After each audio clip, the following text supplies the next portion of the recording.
Bonjour Guillaume, Bonjour. merci de venir à ce corner Change My Mind. Alors ici, on parle de l'intelligence artificielle évidemment. Mhm. Et toi, comment ça s'est passé? Je crois que ça a été un tournant dans ton entreprise à un moment donné.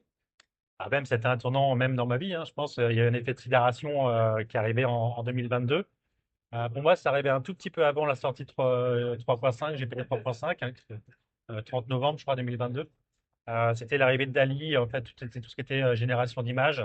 Alors, c'était très moche à l'époque, et moi, je trouvais ça vraiment très impressionnant. Et travaillant dans le marketing de contenu, bah, j'avais forcément une sensibilité par rapport à cette génération, et je me suis dit, bah, il va falloir qu'on shift assez rapidement le business model de mon entreprise. Ouais. Et alors, qu'est-ce que tu as créé concrètement? Qu'est-ce que tu fais? Comment est-ce que tu accompagnes les organisations dans l'utilisation de l'intelligence artificielle? Alors, à partir du moment en fait où j'ai compris le potentiel qu'il pouvait y avoir, pas seulement d'ailleurs sur mon métier, mais sur l'ensemble, on va dire, de nombreux processus métiers, je me suis dit que d'une part, j'allais créer un SaaS, un outil SaaS, qui s'appelle Superia. Donc, je venais en fait du monde du marketing RH, de la marque employeur. Je me suis dit, on va pouvoir utiliser nos compétences pour faire un outil qui permet d'aider les gens, les PME, les TPE, à modéliser leur marque employeur. Ça, c'est la partie technique.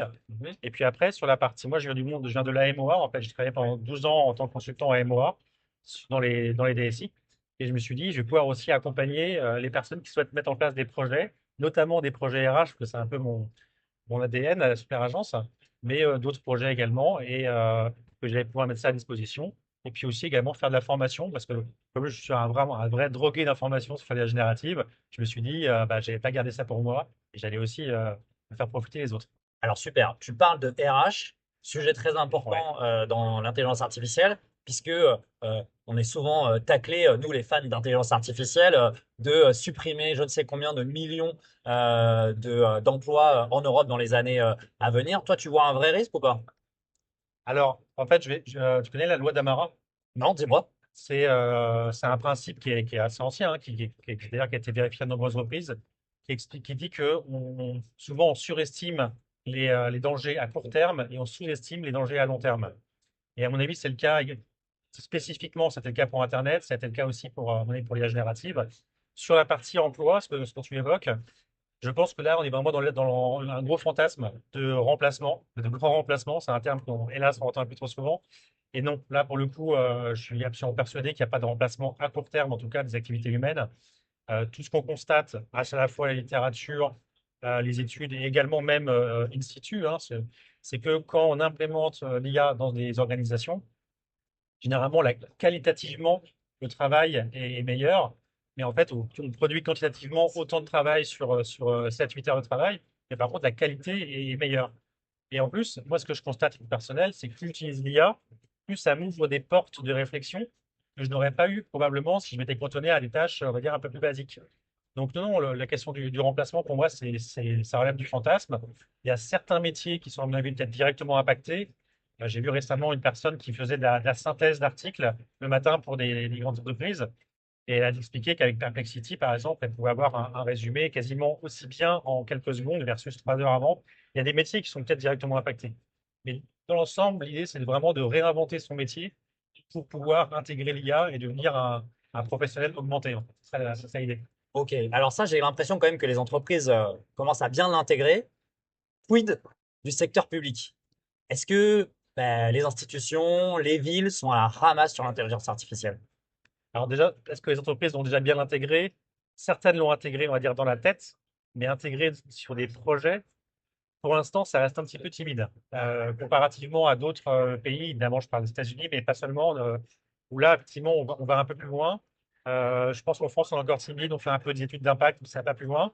Pour le secteur public, pour te répondre directement, donc, je suis formateur IA pour la Gazette des communes. Donc, je forme directement des DGS, des DGA, donc des directeurs généraux des services, des élus de municipalités, de collectivités territoriales.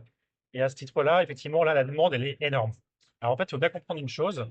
On demande aux collectivités, surtout des collectivités, on va dire, rurales ou outre-mer, de faire mieux avec moins de budget. Ouais. Parce que vous savez qu'on a enlevé du budget, la taxe d'habitation, etc. Donc là, la promesse qu'on leur fait avec l'IA, c'est vous serez capable, en fait, avec un budget compressé, de délivrer du service public de qualité à grande échelle, avec des chatbots, avec des projets prédictifs, d'analyse de fuite d'eau, etc. Vraiment faire des choses. Et c'est vrai, je veux dire, c'est pas une esprit. Donc, et là, la demande, elle est très, très forte. Là, vraiment, j'ai beaucoup de demandes de la part des collectivités qui veulent déjà comprendre, démystifier en quoi consiste l'IA. Alors, l'IA générative, mais aussi pour ce qui est des collectivités, l'IA prédictive, l'IA analytique, l'IA symbolique, toutes les IA. Euh, et oui, je pense qu'il y a un vrai coup à jouer, même si malheureusement, on est encore très en retard, comparativement notamment aux pays asiatiques qui ont eu une guerre d'avance. Ouais, et alors après, on en parlait tout à l'heure, avant que tu arrives ici sur ce débat, il y a aussi un problème culturel. Nous, ou un problème ou pas d'ailleurs, C'est pas forcément un problème, mais exactement. Mais en France, on fait attention aux données, on fait attention à la propriété intellectuelle, ce qui est Mhm. une bonne chose, et ce qui est un challenge pour l'IA, qui fait fi très souvent de tous ces points-là. Où est-ce qu'on en est, nous en France, et vers où on évolue? Ouais, alors c'est vrai que j'évoquais les concepts de smart cities, notamment Taipei, par exemple, à Taïwan, ou au Japon, il y a pas mal de smart cities, où en fait, tu as une sorte de jumeau numérique de la ville, à l'intérieur de laquelle il y a des données qui sont des données en fait captées par la municipalité, avec des capteurs de qualité de l'eau, qualité de l'air, etc., mais aussi des données du citoyen, Personnel, donc. personnelles, ouais. Mais dans la culture, on va dire asiatique, plutôt confucéenne, la question en fait, le collectif est plus important que l'individu. Alors, je résume, hein, parce qu'évidemment, c'est pas tous les individus sont pas pareils, mais d'une manière générale, les sociétés asiatiques sont beaucoup plus collectives et nous, on est plus basé sur l'individualisme. Ça, on sait que c'est un peu une tendance. Donc, ils n'ont pas trop de problèmes à savoir qu'une IA va traiter de l'information les concernant, parce que, in fine, ça va leur rapporter quelque chose. Ils auront des bus qui seront à l'heure, mais à la seconde près, etc. Bon, pour eux, en fait, ils voient le bénéfice. Nous, on voit d'abord en fait le risque. Et c'est pas mal. Il n'y a pas une vision qui est meilleure que l'autre. On est à dire, nous, si on fait ce genre de projet dans les collectivités, ou même au niveau régional, ou même au niveau étatique, hein, bah, on met des garde-fous. Parce qu'on n'a pas envie que si jamais ça dérape ou si jamais ça tombe entre de mauvaises mains, parce que nous, on a toujours en tête l'histoire de l'Europe, que ça puisse provoquer des situations très déplaisantes pour tout le monde. Et alors justement, et ce sera ma dernière question, Oui. l'éthique, très importante question au sein de l'IA. Aujourd'hui, on dit que l'IA n'a pas d'éthique, surtout pour prendre des décisions politiques, voire militaires. Mais finalement, quand on regarde aussi l'éthique humaine, qui peut être très critiquable, est-ce qu'un robot n'aura pas une prise de décision qui sera plus détachée de tous ses biais qu'un humain? Oui, alors l'éthique, c'est une question qui se pose évidemment, bah, notamment dans les collectivités, mais aussi dans le domaine RH, hein, c'est Mhm. vraiment l'axe sur lequel je travaille le plus. Là, on est vraiment sur des questions. Alors, une partie est réglée par l'AI Act. En fait, on a quand même une réglementation européenne. On est la seule région du monde à avoir ça. Et justement, dans le domaine RH, on fait en sorte de protéger les informations personnelles, de ne pas utiliser l'IA pour analyser, par exemple, les sentiments du visage, est-ce que tu as peur, etc. On évite d'aller dans ces choses-là. Mais juste aussi pour te répondre, effectivement, l'IA n'a pas d'éthique. L'IA, c'est une machine. Mhm. C'est un système d'input, output. Et en fait, ça dépend de ce qu'on met dedans. Et la sortie, en fait, va dépendre de ce qu'on met dedans. Donc, si on calibre l'IA de manière à prendre en compte des considérations à la fois éthiques, juridiques, de protection des données, comme on parlait tout à l'heure, bah, on peut être capable d'avoir le meilleur des mondes. Et il faut s'en donner les moyens politiques.